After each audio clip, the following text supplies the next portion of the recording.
हनुमान् श्रीपदो वायुपुत्रो रुद्रो नघोजरः अमृत्यवीरवीरश्च ग्रामवासो जनाश्रयः धनदो निर्गुणः शूरो वीरो निधिपतिर्मुनिः पिङ्गाक्षो वरदो वाग्मी सीताशोकविनाशकः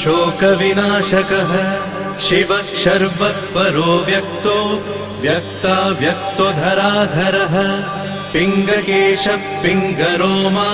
श्रुतिगम्यः सनातनः अनादिर्भगवान् देवो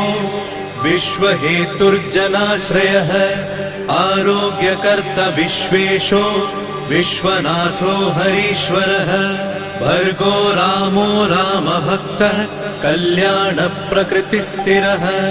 विश्वम्भरो विश्वमूर्तिर्विश्वाकारश्च विश्वपः विश्वात्मा विश्वसेव्योऽथ विश्वो विश्वहरो रविः विश्वचेष्टो विश्वगम्यो विश्वध्येयः कलाधरः प्लवङ्गमः कपिश्रेष्ठो ज्येष्ठो विद्यावनेचरः बालो वृद्धो युवा तत्त्वगम्यः सुखो यजः अञ्जनासूनुरव्यग्रो